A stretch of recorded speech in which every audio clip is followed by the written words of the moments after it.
Esdras, chapitre 1. La première année de Cyrus, roi de Perse, afin que s'accomplît la parole de l'Éternel prononcée par la bouche de Jérémie, l'Éternel réveilla l'esprit de Cyrus, roi de Perse, qui fit faire de vive voix et par écrit cette publication dans tout son royaume. Ainsi parle Cyrus, roi des Perses.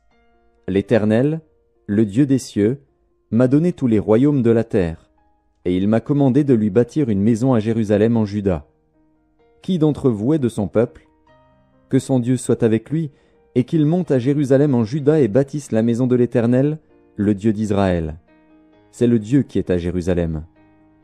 Dans tout lieu où séjournent des restes du peuple de l'Éternel, les gens du lieu leur donneront de l'argent, de l'or, des effets et du bétail, avec des offrandes volontaires pour la maison de Dieu qui est à Jérusalem. Les chefs de famille de Juda et de Benjamin, les sacrificateurs et les Lévites, tous ceux dont Dieu réveilla l'esprit, se levèrent pour aller bâtir la maison de l'Éternel à Jérusalem. Tous leurs alentours leur donnèrent des objets d'argent, de l'or, des effets, du bétail et des choses précieuses, outre toutes les offrandes volontaires. Le roi Cyrus rendit les ustensiles de la maison de l'Éternel que Nebuchadnezzar avait emportés de Jérusalem et placés dans la maison de son Dieu. Cyrus, roi de Perse, les fit sortir par Mithrédate, le trésorier, qui les remit à Sheshbatsar, prince de Juda. En voici le nombre: 30 bassins d'or, 1000 bassins d'argent, 29 couteaux, 30 coupes d'or, 410 coupes d'argent de second ordre, 1000 autres ustensiles. Tous les objets d'or et d'argent étaient au nombre de 5400. Sheshbatsar emporta le tout de Babylone à Jérusalem au retour de la captivité. Chapitre 2. Voici ceux de la province qui revinrent de l'exil, ceux que Nebuchadnezzar, roi de Babylone, avait emmenés captifs à Babylone et qui retournèrent à Jérusalem et en Juda, chacun dans sa ville. Ils partirent avec Zorobabel, Josué, Néhémie, Séraja, Réélaja, Mardoché, Bilshan, Mispar, Bigvaï, Réhum, Baana. Nombre des hommes du peuple d'Israël: les fils de Paréosh, 2172. Les fils de Shéphasia, 372. Les fils d'Arash, 775. Les fils de Pachat-Moab, des fils de Josué et de Joab, 2812. Les fils d'Élam, 1254. Les fils de Tzatu, 945. Les fils de Tzakaï, 760. Les fils de Bani, 642. Les fils de Bébaï, 623. Les fils d'Asgad, 1222. Les fils d'Adonikam, 666. Les fils de Bigvaï, 2056. Les fils d'Adin, 454. Les fils d'Ater, de la famille d'Ézéchias, 98. Les fils de Betsaï, 323. Les fils de Jora, 112. Les fils de Hachem, 223. Les fils de Gibar, 95. Les fils de Bethléem, 123. Les gens de Netopha, 56. Les gens d'Anatoth, 128. Les fils d'Azmavet, 42. Les fils de Kirjat-Harim, de Képhira et de Béhéroth, 743. Les fils de Rama et de Geba, 621. Les gens de Mikmas, 122. Les gens de Bethel et d'Aï, 223. Les fils de Nebo, 52. Les fils de Magbish, 156. Les fils de l'autre Élam, 1254. Les fils de Harim, 320. Les fils de Lod, de Hadid et d'Ono, 725. Les fils de Jéricho, 345. Les fils de Sénaa, 3630. Sacrificateurs: les fils de Jedaéja, de la maison de Josué, 973. Les fils d'Imer, 1052. Les fils de Pashur, 1247. Les fils de Harim, 1017. Lévites: les fils de Josué et de Kadmiel, des fils d'Odavia, 74. Chantres: les fils d'Azaph, 128. Fils des portiers: les fils de Shalom, les fils d'Ater, les fils de Talmon, les fils d'Akub, les fils de Hatita, les fils de Shobaï, en tout 139. Néthiniens, les fils de Tsisha, les fils de Hasufa, les fils de Tabaoth, les fils de Kéros, les fils de Sia, les fils de Padon, les fils de Lebana, les fils de Hagaba, les fils d'Akub, les fils de Hagab, les fils de Shamlaï, les fils de Hanan, les fils de Guidel, les fils de Gachar, les fils de Réaja, les fils de Retsin, les fils de Nekoda, les fils de Gazam, les fils d'Uzza, les fils de Pazéar, les fils de Bézaï, les fils d'Azna, les fils de Méunim, les fils de Néphusim, les fils de Bakbuk, les fils de Hakufa, les fils de Harur, les fils de Batslut, les fils de Mehida, les fils de Harsha, les fils de Barkos, les fils de Sisera, les fils de Tamar, les fils de Netziar, les fils de Hatifa, fils des serviteurs de Salomon, les fils de Sotaï, les fils de Sophéret, les fils de Péruda, les fils de Jaala, les fils de Darkon, les fils de Guidel, les fils de Shephasia, les fils de Hatil, les fils de Pokeret Hatsebaïm, les fils d'Ami. Total des Néthiniens et des fils des serviteurs de Salomon, 392. Voici ceux qui partirent de Tel Mélar, de Tel Harsha, de Kérub Adan, et qui ne purent pas faire connaître leur maison paternelle et leur race, pour prouver qu'ils étaient d'Israël. Les fils de Délaja, les fils de Tobija, les fils de Nekoda, 652. Et parmi les fils des sacrificateurs, les fils de Habaja, les fils d'Akots, les fils de Barzilaï, qui avaient pris pour femme une des filles de Barzilaï, le Galaadite, et fut appelé de leur nom. Ils cherchèrent leur titre généalogique, mais ils ne les trouvèrent point. On les exclut du sacerdoce, et le gouverneur leur dit de ne pas manger des choses très saintes jusqu'à ce qu'un sacrificateur ait consulté l'Urim et le Tumim. L'assemblée tout entière était de 42 360 personnes, sans compter leurs serviteurs et leurs servantes, au nombre de 7 337. Parmi eux se trouvaient 200 chantres et chanteuses. Ils avaient 736 chevaux, 245 mulets, 435 chameaux et 6720 ânes. Plusieurs des chefs de famille, à leur arrivée vers la maison de l'Éternel à Jérusalem, firent des offrandes volontaires pour la maison de Dieu, afin qu'on la rétablît sur le lieu où elle avait été. Ils donnèrent au trésor de l'œuvre, selon leurs moyens, 61 000 dariquets d'or, 5 000 mines d'argent et 100 tuniques sacerdotales. Les sacrificateurs et les Lévites, les gens du peuple, les chantres, les portiers et les Néthiniens s'établirent dans leurs villes. Tout Israël habita dans ces villes. Chapitre 3. Le 7e mois arriva, et les enfants d'Israël étaient dans leurs villes. Alors le peuple s'assembla comme un seul homme à Jérusalem.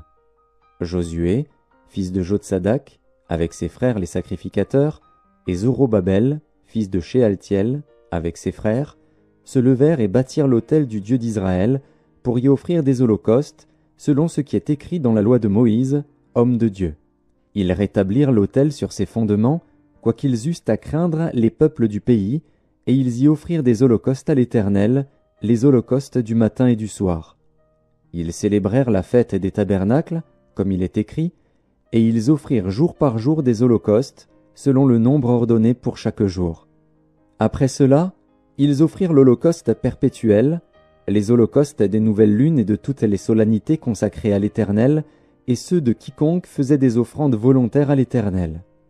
Dès le premier jour du 7e mois, ils commencèrent à offrir à l'Éternel des holocaustes. Cependant les fondements du temple de l'Éternel n'étaient pas encore posés.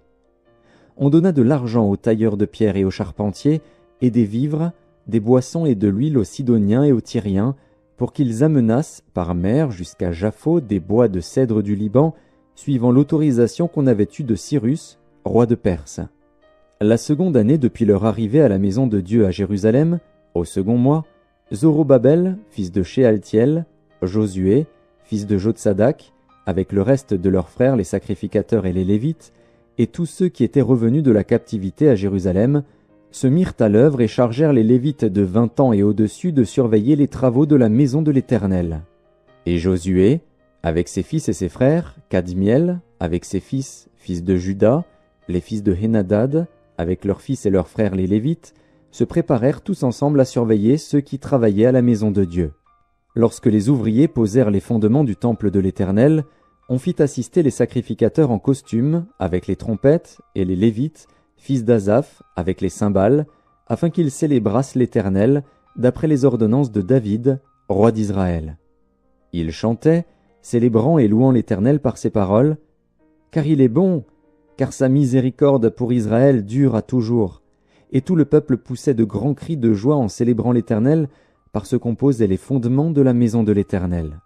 Mais plusieurs des sacrificateurs et des Lévites, et des chefs de famille âgés, qui avaient vu la première maison, pleuraient à grand bruit pendant qu'on posait sous leurs yeux les fondements de cette maison. Beaucoup d'autres faisaient éclater leur joie par des cris, en sorte qu'on ne pouvait distinguer le bruit des cris de joie d'avec le bruit des pleurs parmi le peuple, car le peuple poussait de grands cris dont le son s'entendait au loin. Chapitre 4. Les ennemis de Juda et de Benjamin apprirent que les fils de la captivité bâtissaient un temple à l'Éternel, le Dieu d'Israël. Ils vinrent auprès de Zorobabel et des chefs de famille, et leur dirent, « Nous bâtirons avec vous, car, comme vous, nous invoquons votre Dieu, et nous lui offrons des sacrifices depuis le temps d'Esaradon, roi d'Assyrie, qui nous a fait monter ici. » Mais Zorobabel, Josué, et les autres chefs des familles d'Israël leur répondirent, « Ce n'est pas à vous et à nous de bâtir la maison de notre Dieu. Nous la bâtirons nous seuls à l'Éternel, le Dieu d'Israël, comme nous l'a ordonné le roi Cyrus, roi de Perse. » Alors les gens du pays découragèrent le peuple de Juda. Ils l'intimidèrent pour l'empêcher de bâtir, et ils gagnèrent à prix d'argent des conseillers pour faire échouer son entreprise. Il en fut ainsi pendant toute la vie de Cyrus, roi de Perse, et jusqu'au règne de Darius, roi de Perse. Sous le règne d'Assuérus, au commencement de son règne, ils écrivirent une accusation contre les habitants de Juda et de Jérusalem. Et du temps d'Artaxercès, Bishlam, Mithrédas, Tabil et le reste de leurs collègues écrivirent à Artaxercès, roi de Perse. La lettre fut transcrite en caractère araméen et traduite en araméen. Réhum, gouverneur, et Shimshaï, secrétaire, écrivirent au roi Artaxercès la lettre suivante concernant Jérusalem. Réhum, gouverneur, Shimshaï, secrétaire, et le reste de leurs collègues, ceux de Din, d'Arpharsatak, de Tarpel, d'Apharas, d'Érec, de Babylone, de Suse, de Déa, d'Élam, et les autres peuples que le grand et illustre Osnappar a transportés et établis dans la ville de Samarie et autres lieux de ce côté du fleuve, etc. C'est ici la copie de la lettre qu'ils envoyèrent au roi Artaxercès. Tes serviteurs, les gens de ce côté du fleuve, etc. Que le roi sache que les Juifs partis de chez toi et arrivés parmi nous à Jérusalem rebâtissent la ville rebelle et méchante, en relèvent les murs et en restaurent les fondements.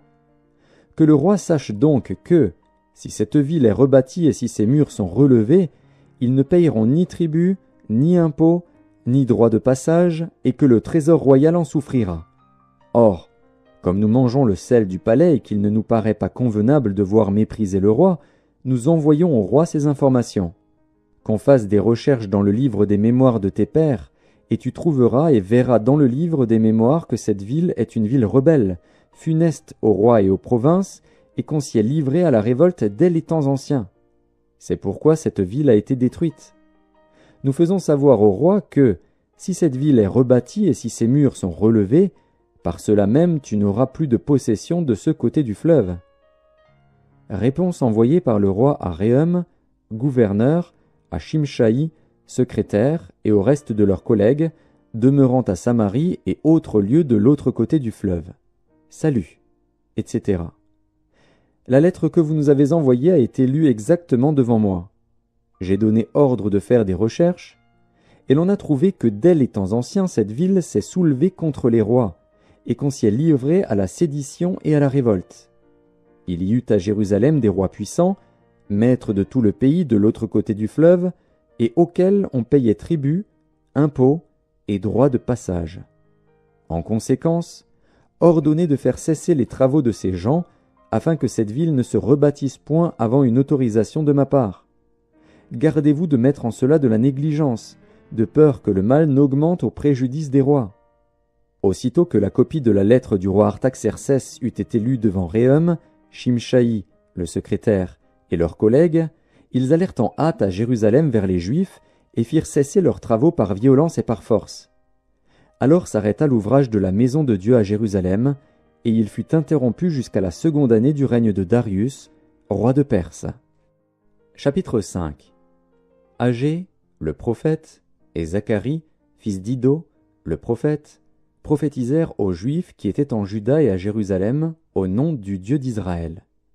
Alors Zorobabel, fils de Shealtiel, et Josué, fils de Jotsadak, se levèrent et commencèrent à bâtir la maison de Dieu à Jérusalem. Et avec eux étaient les prophètes de Dieu qui les assistaient. Dans ce même temps, Tatnaï, gouverneur de ce côté du fleuve, Shethar-Boznaï et leurs collègues, vinrent auprès d'eux et leur parlèrent ainsi. « Qui vous a donné l'autorisation de bâtir cette maison et de relever ses murs ?» Ils leur dirent encore, « Quels sont les noms des hommes qui construisent cet édifice ?» Mais l'œil de Dieu veillait sur les anciens des Juifs, et on laissa continuer les travaux pendant l'envoi d'un rapport à Darius et jusqu'à la réception d'une lettre sur cet objet.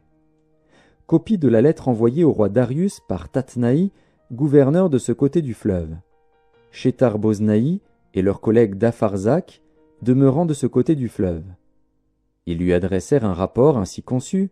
« Ô roi Darius, salut. Que le roi sache que nous sommes allés dans la province de Juda, à la maison du grand Dieu. Elle se construit en pierre de taille, et le bois se pose dans les murs. Le travail marche rapidement et réussit entre leurs mains. Nous avons interrogé les anciens, et nous leur avons ainsi parlé. Qui vous a donné l'autorisation de bâtir cette maison et de relever ses murs? Nous leur avons aussi demandé leurs noms pour te les faire connaître, et nous avons mis par écrit les noms des hommes qui sont à leur tête. Voici la réponse qu'ils nous ont faite. Nous sommes les serviteurs du Dieu des cieux et de la terre, et nous rebâtissons la maison qui avait été construite il y a bien des années. Un grand roi d'Israël l'avait bâtie et achevée. Mais après que nos pères eurent irrité le Dieu des cieux, il les livra entre les mains de Nebuchadnezzar, roi de Babylone, le Chaldéen, qui détruisit cette maison et emmena le peuple captif à Babylone. Toutefois, la première année de Cyrus, roi de Babylone, le roi Cyrus donna l'ordre de rebâtir cette maison de Dieu. Et même le roi Cyrus ôta du temple de Babylone les ustensiles d'or et d'argent de la maison de Dieu que Nebuchadnezzar avait enlevés du temple de Jérusalem et transportés dans le temple de Babylone. Il les fit remettre au nommé Sheshbatsar, qu'il établit gouverneur, et il lui dit « Prends ces ustensiles, va les déposer dans le temple de Jérusalem et que la maison de Dieu soit rebâtie sur le lieu où elle était. » Ce Sheshbatsar est donc venu, et il a posé les fondements de la maison de Dieu à Jérusalem. Depuis lors jusqu'à présent elle se construit, et elle n'est pas achevée.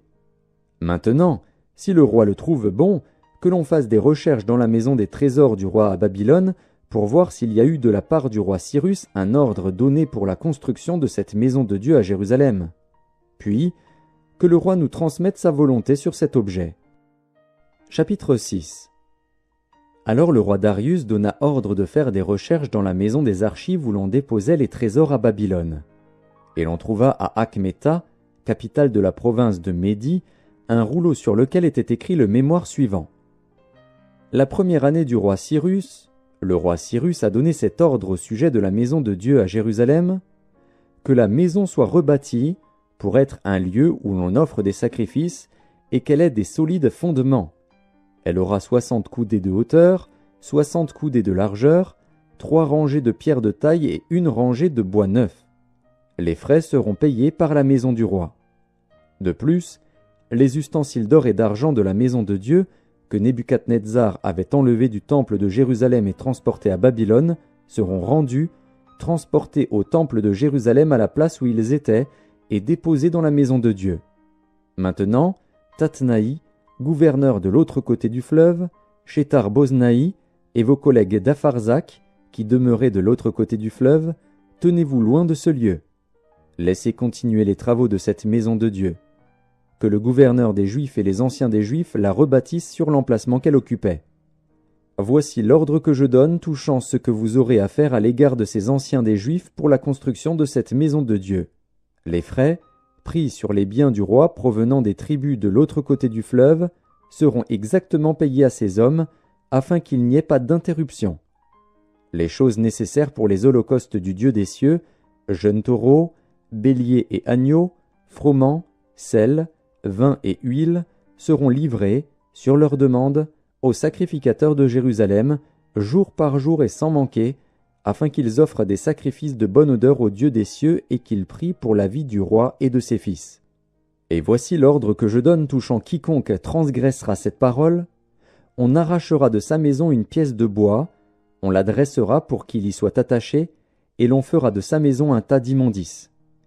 Que le Dieu qui fait résider en ce lieu son nom renverse tout roi et tout peuple qui étendrait la main pour transgresser ma parole, pour détruire cette maison de Dieu à Jérusalem. Moi, Darius, j'ai donné cet ordre, qu'il soit ponctuellement exécuté.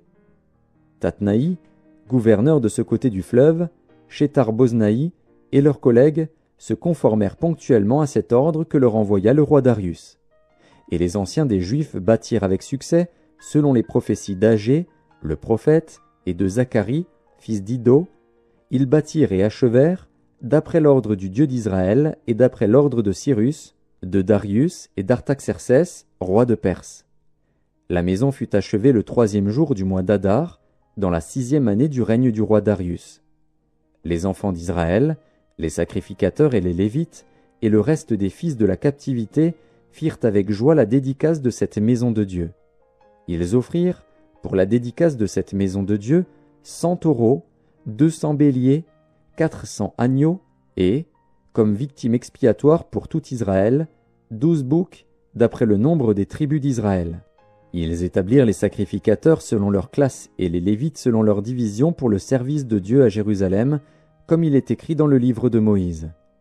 Les fils de la captivité célébrèrent la Pâque le 14e jour du 1er mois. Les sacrificateurs et les Lévites s'étaient purifiés de concert, tous étaient purs.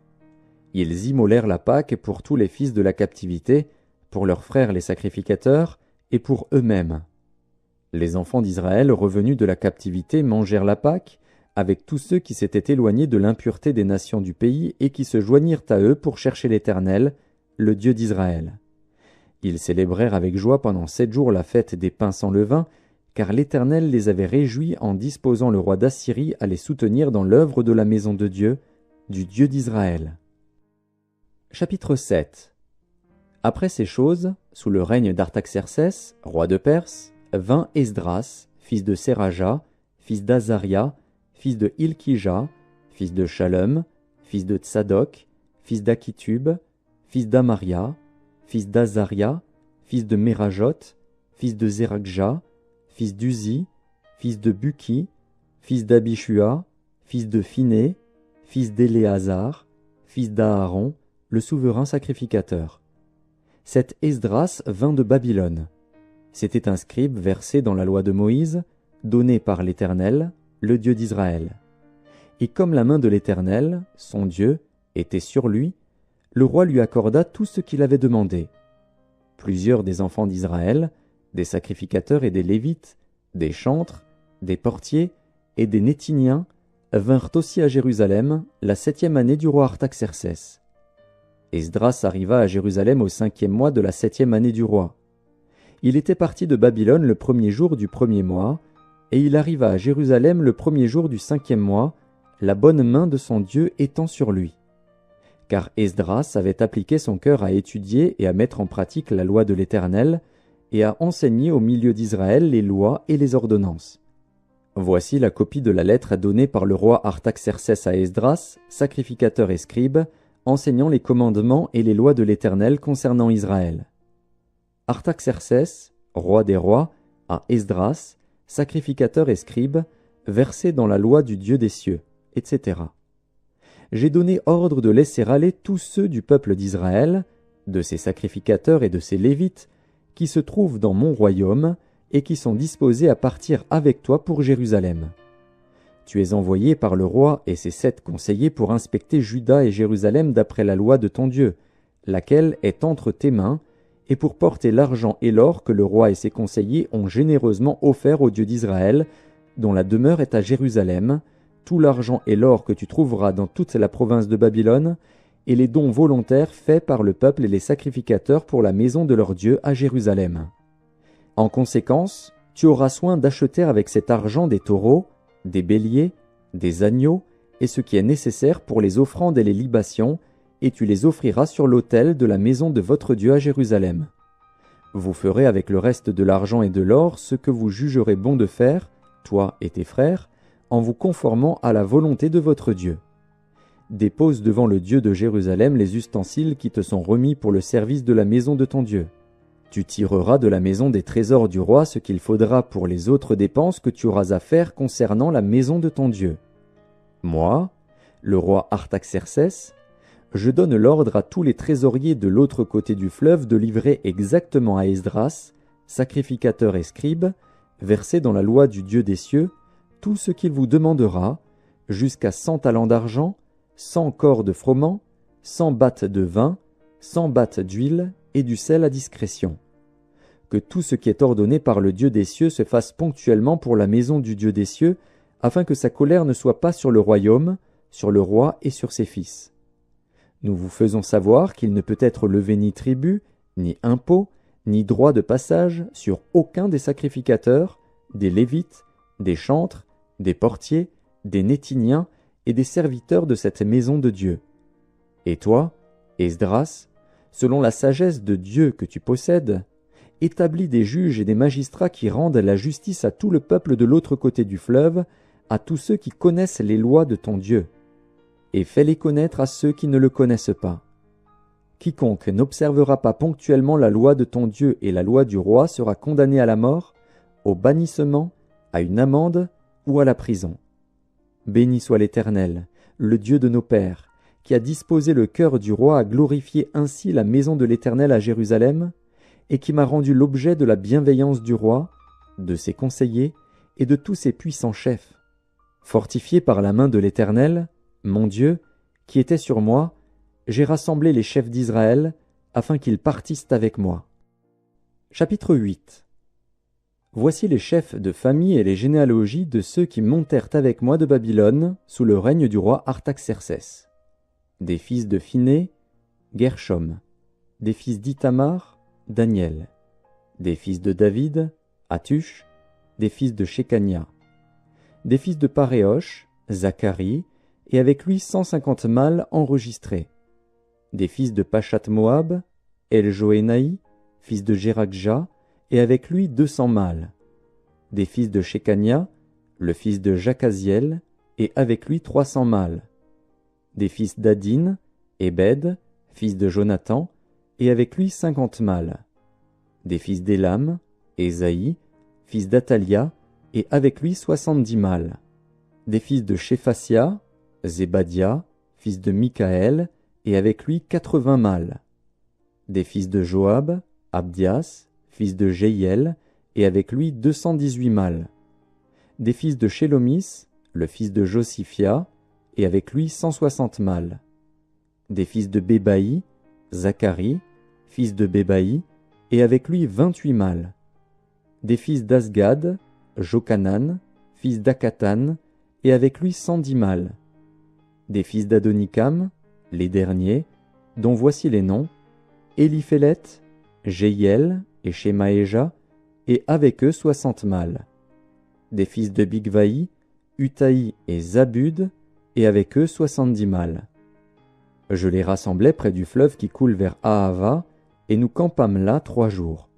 Je dirigeais mon attention sur le peuple et sur les sacrificateurs, et je ne trouvais là aucun des fils de Lévi.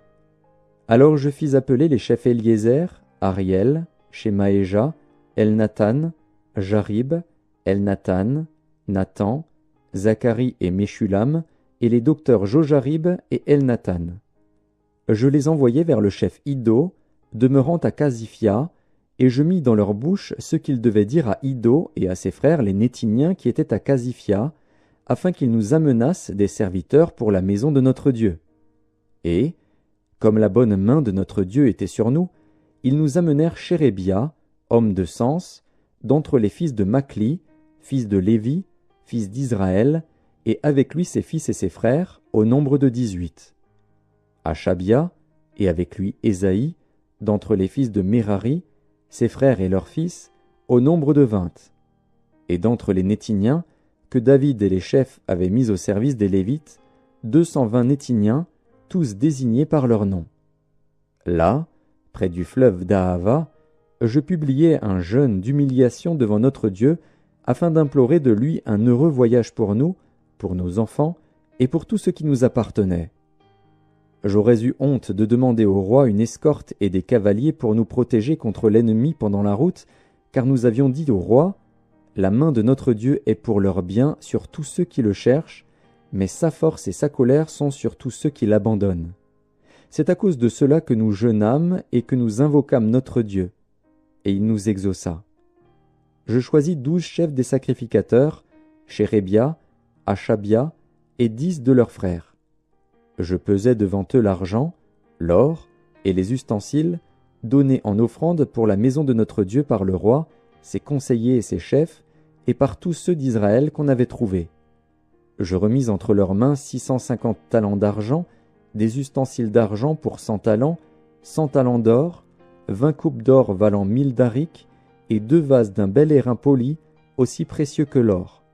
Puis je leur dis, « Vous êtes consacrés à l'Éternel. Ces ustensiles sont des choses saintes, et cet argent et cet or sont une offrande volontaire à l'Éternel, le Dieu de vos pères. Soyez vigilants, et prenez cela sous votre garde, jusqu'à ce que vous le pesiez devant les chefs des sacrificateurs et les Lévites, et devant les chefs de famille d'Israël, à Jérusalem, dans les chambres de la maison de l'Éternel. » Et les sacrificateurs et les Lévites reçurent au poids l'argent, l'or et les ustensiles, pour les porter à Jérusalem, dans la maison de notre Dieu. Nous partîmes du fleuve d'Ahava pour nous rendre à Jérusalem le 12e jour du 1er mois. La main de notre Dieu fut sur nous et nous préserva des attaques de l'ennemi et de toute embûche pendant la route. Nous arrivâmes à Jérusalem et nous nous y reposâmes 3 jours. Le 4e jour, nous pesâmes dans la maison de notre Dieu l'argent, l'or et les ustensiles que nous remîmes à Mérémoth, fils d'Uri, le sacrificateur. Il y avait avec lui Éléazar, fils de Phiné, et avec eux les Lévites Josabad, fils de Josué, et Noadia, fils de Binui. Le tout ayant été vérifié, soit pour le nombre, soit pour le poids, on mit alors par écrit le poids du tout. Les fils de la captivité revenus de l'exil offrirent en holocauste au Dieu d'Israël 12 taureaux pour tout Israël, 96 béliers, 77 agneaux et 12 boucs comme victime expiatoire, le tout en holocauste à l'Éternel. Ils transmirent les ordres du roi aux satrapes du roi et aux gouverneurs de ce côté du fleuve, lesquels honorèrent le peuple et la maison de Dieu. Chapitre 9. Après que cela fut terminé, les chefs s'approchèrent de moi en disant, « Le peuple d'Israël, les sacrificateurs et les Lévites ne se sont point séparés des peuples de ces pays, et ils imitent leurs abominations, celles des Cananéens, des Hétiens, des Phéréziens, des Jébusiens, des Ammonites, des Moabites, des Égyptiens et des Amoréens. Car ils ont pris de leurs filles pour eux et pour leurs fils, et ont mêlé la race sainte avec les peuples de ces pays. Et les chefs et les magistrats ont été les premiers à commettre ce péché. Lorsque j'entendis cela, je déchirai mes vêtements et mon manteau, je m'arrachai les cheveux de la tête et les poils de la barbe, et je m'assis désolé. Auprès de moi s'assemblèrent tous ceux que faisaient trembler les paroles du Dieu d'Israël, à cause du péché des fils de la captivité. Et moi, je restai assis et désolé, jusqu'à l'offrande du soir. Puis, au moment de l'offrande du soir, je me levai du sein de mon humiliation, avec mes vêtements et mon manteau déchirés. Je tombai à genoux, j'étendis les mains vers l'Éternel, mon Dieu. Et je dis, « Mon Dieu, je suis dans la confusion, et j'ai honte, ô mon Dieu, de lever ma face vers toi. Car nos iniquités se sont multipliées par-dessus nos têtes, et nos fautes ont atteint jusqu'aux cieux. Depuis les jours de nos pères, nous avons été grandement coupables jusqu'à ce jour, et c'est à cause de nos iniquités que nous avons été livrés, nous, nos rois et nos sacrificateurs, aux mains des rois étrangers, à l'épée, à la captivité, au pillage et à la honte qui couvre aujourd'hui notre visage. Et cependant l'Éternel, Notre Dieu vient de nous faire grâce en nous laissant quelques réchappés et en nous accordant un abri dans son saint lieu, afin d'éclaircir nos yeux et de nous donner un peu de vie au milieu de notre servitude. Car nous sommes esclaves, mais Dieu ne nous a pas abandonnés dans notre servitude. Il nous a rendus les objets de la bienveillance des rois de Perse, pour nous conserver la vie afin que nous puissions bâtir la maison de notre Dieu et en relever les ruines, et pour nous donner une retraite en Juda et à Jérusalem. Maintenant, que dirons-nous après cela, ô notre Dieu? Car nous avons abandonné tes commandements, que tu nous avais prescrits par tes serviteurs les prophètes, en disant « Le pays dans lequel vous entrez pour le posséder est un pays souillé par les impuretés des peuples de ces contrées, par les abominations dont ils l'ont rempli d'un bout à l'autre avec leurs impuretés. Ne donnez donc point vos filles à leurs fils, et ne prenez point leurs filles pour vos fils, et n'ayez jamais souci ni de leur prospérité ni de leur bien-être, et ainsi vous deviendrez forts. Vous mangerez les meilleures productions du pays, et vous le laisserez pour toujours en héritage à vos fils. Après tout ce qui nous est arrivé à cause des mauvaises actions et des grandes fautes que nous avons commises, quoique tu ne nous aies pas, ô notre Dieu, punis en proportion de nos iniquités, et maintenant que tu nous as conservé ces réchappés, recommencerions-nous à violer tes commandements et à nous allier avec ces peuples abominables? Ta colère n'éclaterait-elle pas encore contre nous jusqu'à nous détruire, sans laisser ni reste ni réchappé? Éternel, Dieu d'Israël, tu es juste, car nous sommes aujourd'hui un reste de réchappés. Nous voici devant toi comme des coupables, et nous ne saurions ainsi subsister devant ta face. Chapitre 10. Pendant qu'Esdras, pleurant et prosterné devant la maison de Dieu, faisait cette prière et cette confession, il s'était rassemblé auprès de lui une foule très nombreuse de gens d'Israël, hommes, femmes et enfants, et le peuple répandait d'abondantes larmes. Alors Shekania, fils de Jéhiel, d'entre les fils d'Élam, prit la parole et dit à Esdras, « Nous avons péché contre notre Dieu, en nous alliant à des femmes étrangères qui appartiennent au peuple du pays. Mais Israël ne reste pas pour cela sans espérance. Faisons maintenant une alliance avec notre Dieu pour le renvoi de toutes ces femmes et de leurs enfants, selon l'avis de mon Seigneur et de ceux qui tremblent devant les commandements de notre Dieu, et que l'on agisse d'après la loi. Lève-toi, car cette affaire te regarde. Nous serons avec toi. Prends courage et agis. » Esdras se leva, et il fit jurer aux chefs des sacrificateurs, des Lévites et de tout Israël, de faire ce qui venait d'être dit. Et ils le jurèrent. Puis Esdras se retira de devant la maison de Dieu, et il alla dans la chambre de Jochanan, fils d'Eliashib. Quand il y fut entré, il ne mangea point de pain et il ne but point d'eau, parce qu'il était dans la désolation à cause du péché des fils de la captivité.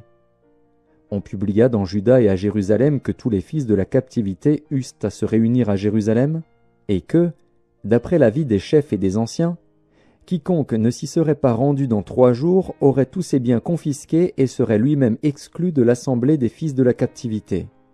Tous les hommes de Juda et de Benjamin se rassemblèrent à Jérusalem dans les 3 jours. C'était le 20e jour du 9e mois.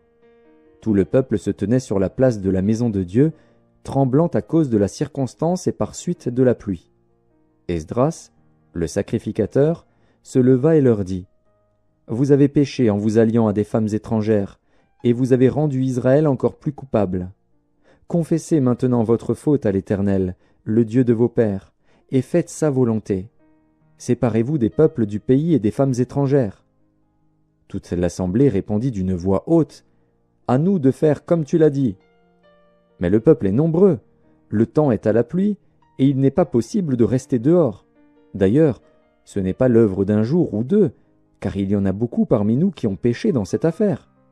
Que nos chefs restent donc pour toute l'assemblée, et tous ceux qui dans nos villes se sont alliés à des femmes étrangères viendront à des époques fixes, avec les anciens et les juges de chaque ville, jusqu'à ce que l'ardente colère de notre Dieu se soit détournée de nous au sujet de cette affaire. Jonathan, fils d'Azaël, et Jaxia, fils de Tikva, appuyés par Meshulam et par le Lévite Shabtaï, furent les seuls à combattre cet avis, auquel se conformèrent les fils de la captivité. On choisit Esdras, le sacrificateur, et des chefs de famille selon leur maison paternelle, tous désignés par leur nom. Et ils siégèrent le 1er jour du 10e mois pour s'occuper de la chose. le premier jour du premier mois, ils en finirent avec tous les hommes qui s'étaient alliés à des femmes étrangères. Parmi les fils de sacrificateurs, il s'en trouva qui s'étaient alliés à des femmes étrangères, des fils de Josué, fils de Jotsadak, et de ses frères, Maazéja, Éliézer, Jarib et Guédalia, qui s'engagèrent, en donnant la main, à renvoyer leurs femmes et à offrir un bélier en sacrifice de culpabilité. Des fils d'Immer, Anani et Zébadia, des fils de Harim, Maazéja, Éli, Shemaéja, Jéiel et Osias, des fils de Pashur, Eljoénaï, Maazéja, Ismaël, Nethanil, Josabad et Éléasa. Parmi les Lévites, Josabad, Shiméi, Kélaja ou Kélita, Pétajja, Juda et Éliézer. Parmi les chantres, Eliashib. Parmi les portiers, Shalom, Télem et Uri. Parmi ceux d'Israël, des fils de Paréosh, Ramia, Jizija, Malkija, Mijamin, Éléazar, Malkija et Benaja. Des fils d'Élam, Matania, Zacharie, Jéiel, Abdi, Jérémoth et Éli. Des fils de Tzatu, Eljoénaï, Eliashib, Matania, Jérémoth, Zabad et Aziza. Des fils de Bébaï, Jokanan, Hanania, Zabaï et Atlaï.